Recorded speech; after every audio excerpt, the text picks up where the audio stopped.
From Champions League winners to next Ronaldo and Messi, these are the footballers who once were the face of football, and now we've completely forgotten about them. Streets won't forget that James Rodriguez's goal against Uruguay in the World Cup, but the streets have already forgotten James himself. James Rodriguez's journey in football has been a roller coaster. After facing tough times with Real Madrid and not getting enough play, he switched over to Bayern Munich on a 2-year loan. He actually did pretty well there, winning 2 Bundesliga titles and wowing everyone with his skills and creativity. But then, dang, injuries messed with him, and Bayern didn't keep him on permanently. So then he bounced over to Everton for free. At first, he flashed his talent, but those pesky injuries struck again, leading to a rough season and eventually him leaving. Next stop was Al Rayyan in Qatar, but it didn't quite click due to cultural stuff and not enough game time. They ended up parting ways after a year.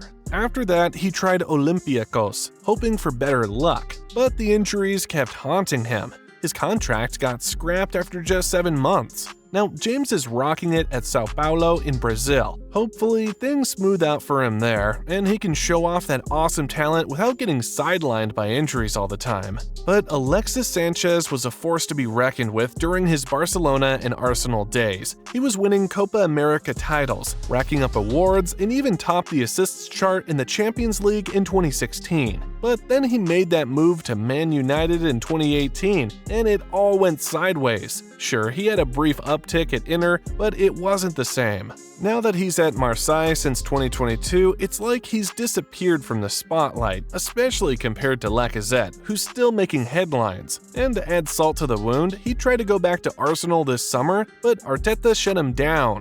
Ouch, it's a shame to see someone with so much talent kind of fade away like that. And remember Nani from his United days? That dude was supposed to be the next big thing after Ronaldo. But since he left United in 2015, it's been a slow fade into oblivion. From Sporting to Fenerbahce, Orlando, Venezia, and now Melbourne Victory, he's been hopping around with much noise. People used to compare him to Ronaldo, but now he's almost completely forgotten while Ronaldo's still dominating. It's sad, man, seeing someone with so much potential just kind of fade into the background like that. Then there's David Luiz, and his return to Brazil with Flamengo was quite the story, man. After 15 years tearing it up in Europe, he went back to his boyhood club Flamengo, and let me tell you, he made an immediate impact. Quickly establishing himself as a leader and key player, he helped Flamengo snag the 2021 Campeonato Carioca and even reach the Copa Libertadores final. But the real highlight was when he led Flamengo to victory in the Copa Libertadores, becoming just the 12th player ever to win both the Champions League and Libertadores. David Luiz is still with Flamengo, doing his thing and pushing for more titles. It's awesome to see him back home and still making waves in South America.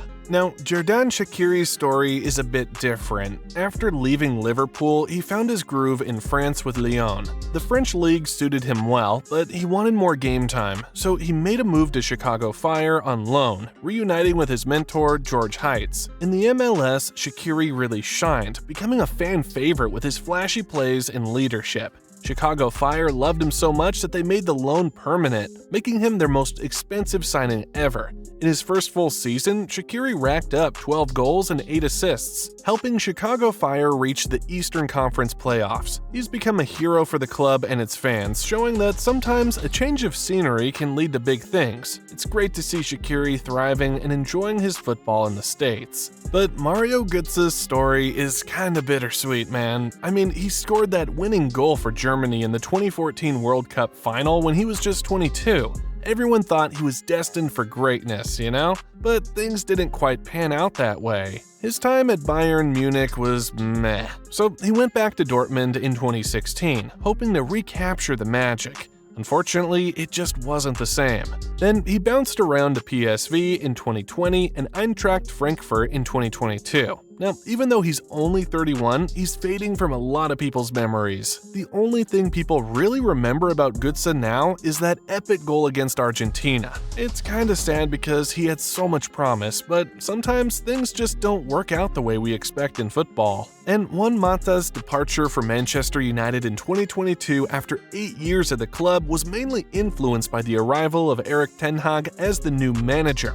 Ten Hag wanted to bring in his own players, and Mata didn't quite fit into his plans. So Mata headed to Turkey and joined Galatasaray. However, Mata's playing time decreased significantly during his second season at Galatasaray, leading him to decline a 1-year contract extension and part ways with the club. With a desire to return to his homeland, Mata looked to play in La Liga or the Segunda Division, but no suitable offers came his way. Ultimately, he found a new home in Japan, playing regularly and making a significant impact at Vissel Kobe. On the other hand, Diego Costa, at 35 years old, found himself no longer a first-choice striker at Wolverhampton Wanderers. Wolves were focused on bringing in younger players for longevity and were looking to reduce their wage bill. Costa, dealing with injuries, left Wolves at the end of his 1-year contract. Costa, originally from Brazil, had always dreamed of playing for a Brazilian club, and Bogo offered him that opportunity. His decision to join Bogo was well received by the club's fans, as Bogo is a prominent team in the Campeonato Brasileiro Serie A, and Costa believed he could contribute to their title ambitions. But this player chooses by himself to be forgotten. We're talking about Oscar. This dude was killing it at Chelsea, winning the Europa League and 2 Premier League titles by the age of 25. But then, instead of sticking with top European clubs calling for him, he took a different path and moved to China. Why? For the money, plain and simple. He was raking in a whopping £400,000 per week in 2017, which was more than top players at Arsenal, Chelsea, Man United, and Liverpool were earning in 2023. Oscar knew going to China meant he'd likely not play for the national team again, but he didn't care. He straight up said, "I don't care if I go to the World Cup or not. I don't want to get poor when I'm old and live on memories that I played in the World Cup." So yeah, he might be fading from memory now at just 31, but he's cool with his decision. And then there's Claudio Marchisio, who had a stellar career at Juventus, winning 7 Scudetti and playing in 2 Champions League finals. He even reached the Euro 2012 final with Italy. But despite all that, if you had to pick him out from a bunch of Italian players today, many folks would struggle. As for current stars who might fade into obscurity in 10 years, it's hard to say, but football moves fast, man. Time will tell, but FIFA would never tell these 7 craziest truths about them. Watch it now.